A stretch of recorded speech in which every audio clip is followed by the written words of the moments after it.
l'actualité politique de Guillaume Durand sur Radio Classique et Paris Première. Pierre Moscovici, donc bonjour. À la une du Monde, hier, effectivement, on a relayé les propos de Jean-Claude Juncker sur la crise existentielle de l'Europe. Est-ce qu'il est vrai que vous êtes, je parle de l'ensemble de l'Europe, donc nous aussi, au bord du gouffre? Non, il y a des crises qu'il faut affronter. Il y a la crise des réfugiés, il y a le terrorisme, il y a les dégâts de la crise économique et sociale, il y a la montée des populismes. C'est vrai un menu extrêmement roboratif. Mais je pense que l'Europe, et c'est le message de Jean-Claude Juncker hier, a les moyens de surmonter ces crises à deux conditions. La première, c'est de faire preuve de son unité et d'être fier de ses valeurs, parce qu'on est trop la tête baissée, à subir les critiques. Et la deuxième, c'est d'être capable de produire plus de résultats dans deux domaines, les deux domaines essentiels qu'attendent les Européens, la sécurité d'une part et la croissance économique d'autre part. Et le président Juncker, hier, a fait beaucoup de propositions à cet égard. J'espère que demain, à Bratislava, il y aura une réunion des chefs d'État et de gouvernement des 27 États. Parce qu'aujourd'hui, il y a un déjeuner, justement, entre François Hollande et Angela Merkel, qui prennent le sujet au sérieux, car tout le monde le prend au sérieux. C'est tout à fait fondamental. C'est essentiel que nous soyons capables de relancer la construction européenne et d'affirmer que cette Europe qui est notre patrimoine commun, qui est notre avenir, qui est notre force, ne peut pas être laissée à volo. Et de ce point de vue-là, je ne voudrais pas que dans le débat politique français, on laisse l'Europe confisquée par les peuples. Mais la passion française que vous connaissez depuis la lecture de Tocqueville pour la politique fait qu'au fond, les gens sont passionnés par ce qui se passe avec les primaires. D'une certaine manière, la décrépitude d'Hollande les passionne d'un point de vue romanesque, mais l'Europe, ça n'existe pas dans les passions françaises. Une fois qu'il y aura la campagne, parce que les primaires finiront par se terminer un jour, on voit que l'Europe sera au cœur des choses. Parce que ce que nos concitoyens savent, c'est que les problèmes... Sauf pour 30% des gens qui votent Front National. Les problèmes auxquels ils sont confrontés, mais ceux-là aussi, ils feront campagne contre l'Europe. Et il est important que les autres fassent campagne pour l'Europe. Parce que les problèmes auxquels nous sommes confrontés sont des problèmes qui n'ont de solution qu'européenne. Qui peut imaginer qu'on est capable d'affronter la crise des réfugiés seul? Qui peut imaginer qu'on est capable de lutter contre l'évasion ou la fraude fiscale et d'affronter aussi à l'occasion des multinationales qui essayent d'éviter de payer des impôts? C'est un qui vous est adressé sur la fiscalité. Vous avez augmenté les impôts de 30 milliards, donc les gens disent, s'il n'y avait pas une fiscalité aussi confiscatoire en France, il n'y aurait pas de fraude fiscale. Je crois que j'ai été le premier à parler d'un ras-le-bol fiscal, on s'en souvient. Pour moi, une fiscalité bonne, c'est une fiscalité qui est simple, qui est proportionnée, qui est juste. Mais je parlais d'autre chose.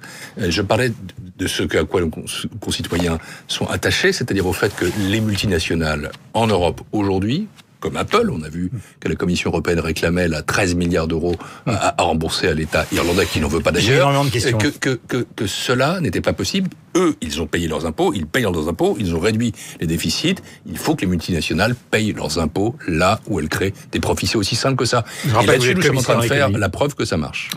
Question, est-ce que Barroso chez Goldman Sachs, c'est normal? Non, c'est totalement inapproprié. Voilà un homme qui a été président de la Commission pendant 10 ans, qui voit bien que l'Europe est attaquée, que l'institution qu'il a présidée est attaquée. Ça fait partie de la crise, ça fait partie de la crise existentielle. Qui ne trouve rien de mieux que d'aller travailler dans une banque qui était impliquée dans le maquillage des comptes de la Grèce, alors que nous sommes, et je suis moi le négociateur pour l'Union européenne avec la Grèce, attelés à faire en sorte que la Grèce reste dans l'Union européenne et qu'on évite le Brexit. Je pense qu'il y avait là un problème d'éthique tout à fait décisif. Il y a une possibilité qu'ils reviennent en arrière. Monsieur Barroso lui-même aurait dû et devrait se poser la question. Après, il y a aussi des règles. Il semble, mais c'est à vérifier, il y a des clarifications ont été demandées par Jean-Claude Juncker à José Barroso. Il semble que les règles aient pu être formellement respectées. Je pense qu'il y a les règles. Je crois qu'il y a aussi l'esprit des règles. Je crois qu'on est en dehors de l'esprit. Et nous ne pouvons pas, et moi je ne peux pas, me sentir solidaire de tels comportements. Je pense qu'ils ne sont pas bons pour l'Europe. Question donc concernant la situation politique en France. D'une certaine manière, est-ce que Jérôme Cahuzac a tué la gauche au pouvoir? Non, mais il n'a pas... C'est le prix, le procureur, je cite ces mots, c'est le juste prix d'une trahison, le réquisitoire. Vous avez travaillé avec lui, il était juste il était mon ministre délégué. Ouais. Et j'ai vu dans ce procès des déclarations de sa part qui m'ont surpris, comme quoi il n'avait pas menti les yeux dans les yeux. Moi, je peux dire qu'il n'a menti, oui. Il a affirmé par A plus B et au président et au Premier ministre et à moi-même qu'il n'avait pas de compte. Vous avez un souvenir précis justement du moment? J'en ai tant, mais peu importe. C'est important. Un procès, c'est aussi une façon de revisiter l'histoire. Ça fait tellement de mal à la gauche. Il y a un procès et on va laisser la justice se prononcer. Il y a un réquisitoire, il est ce qu'il est. Et moi, je n'ai pas à juger Jérôme Cahuzac. Ce que je peux dire, c'est que là encore, voilà typiquement des comportements qui sont des comportements qui donnent de la vie politique une image déplorable.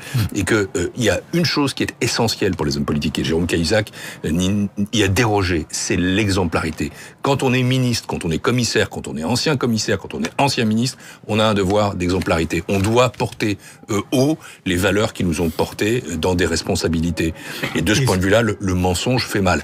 Est-ce que ça a tué la gauche? Non. Est-ce que ça a abîmé le gouvernement de Jean-Marc Ayrault et le quinquennat? L'effort de François Hollande au départ sur la moralité, etc., Cahuzac, ça a été tragique. L'idée que quiconque, le président, le Premier ministre, ou moi-même, ou d'autres, ait pu être complice de ça, est une idée fausse. Oui. C'est pas un système qui a failli. C'est un homme qui, en responsabilité, ce que vous reprochez les gens, c'est énorme. Je crois, dérogé. Ce que vous reprochez les gens, c'est l'extraordinaire naïveté. Après les révélations de Mediapart, on dit finalement c'est des grands naïfs. Je n'ai pas envie de me replonger là-dedans. Encore une fois, que la justice fasse son travail. J'ai dit ce que j'avais à dire. Manuel Valls, semble-t-il, lors d'un déjeuner avec la presse, a repris des mots extrêmement durs concernant Emmanuel Macron, qui a été ministre de l'économie, comme vous. Alors lui, il parle pas forcément de trahison de la gauche, mais c'est la fin de la gauche. Si Macron, ou en tout cas ce que représente Macron, se développe aussi. Il y a quand même un problème avec des gens qui ont joué des rôles historiques dans l'expérience Hollande. Est-ce que Macron est en train de tuer la gauche d'une autre manière que Cahuzac? Je vais le dire différemment parce que je suis moi commissaire européen, je suis un homme de gauche, je le reste, je prendrai position dans la campagne, je ferai campagne pour une Europe progressiste en France parce que c'est aussi mon devoir et parce que c'est ce que je crois profondément et parce que je pense que nous avons un besoin d'Europe qui soit capable de réconcilier réformisme et progressisme. Mais revenons à Macron puisque vous le demandez. Je le ferai de manière un peu différente, c'est ça que je voulais dire. En tout cas, ce que je sais, c'est que la définition politique que semble donner Emmanuel Macron de son propre parcours n'est pas une définition de gauche, puisqu'il explique qu'il veut construire un nouveau syncrétisme, une nouvelle synthèse, qui est ni de droite ni de gauche, qui est de droite et de gauche, on ne sait pas selon les jours. Et de ce point de vue-là, en effet, je pense qu'il ignore, ou il feint d'ignorer, qu'il y a des vraies différences entre la gauche et la droite. Je vais en prendre une et une seule. On parlait tout à l'heure fiscalité. Pour la droite, les inégalités, elles sont inévitables, elles font partie de la nature des choses. Et pour la gauche, les inégalités, elles sont inacceptables. Et toute la politique, par exemple, en matière de réussite individuelle, oui, chacun est pour la réussite individuelle, mais la gauche veut y ajouter des politiques publiques comme l'éducation, comme la culture, etc. Et de ce point de vue-là, je pense qu'en effet, Emmanuel Macron veut effacer ce clivage gauche-droite. Ce n'est pas quelque chose dans lequel je me reconnais. Et c'est vrai que pour les sondages d'entrée, c'est 16%, alors que pour ceux qui sont de gauche, je pense qu'il y a là un patrimoine intellectuel, une idée, une conception de l'homme à défendre. Et c'est la raison pour laquelle c'est une candidature qui, pour le moins, se situe en marge de la gauche. La gauche qui existe forcément d'un point de vue intellectuel, mais au fond, ce que Macron vit, c'est le Parti socialiste. C'est le Parti socialiste qui est le grand cadavre à la renverse qui n'existe plus. Combien de versions du Parti socialiste il existe entre vous, par exemple, François Hollande, Manuel Valls, les Frondeurs, maintenant Montebourg, Hamon, Marie-Noëlle Lienemann. J'ai une tâche qui est celle d'être commissaire européen, vous l'avez rappelé, et je ne suis plus dans les délices quotidiens du Parti socialiste. Ce que je crois en revanche, c'est que pour le Parti socialiste, comme pour son candidat futur, a priori, ce sera François Hollande, j'imagine. Et je crois que ce serait logique, parce qu'un président de la République, en logique, doit se représenter au bout de 5 ans pour, d'une part, défendre son bilan et pour promouvoir une vision de l'avenir. Je pense que le Parti socialiste, il a des tâches herculéennes devant lui.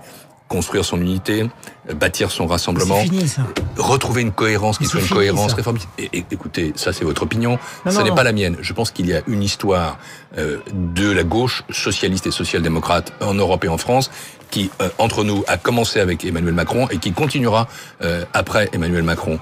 C'est un mouvement intellectuel, c'est un mouvement politique, simplement c'est un mouvement politique qui aujourd'hui a besoin de retrouver tous les ingrédients d'un succès et d'une conviction. Et moi, j'appelle franchement à le faire. Merci Pierre Moscovici, donc commissaire européen qui a été ministre de l'économie, qui était invité ce matin de Radio Classique et de Paris Première. Bonne journée à vous. Nous avons rendez-vous avec le rappel des titres. Tout à l'heure, nous retrouvons Philippe Tesson, tout dans l'accord des accords, et la revue de presse de Michel Grossière. À tout de suite. C'était l'invité politique sur Radio Classique et Paris Première.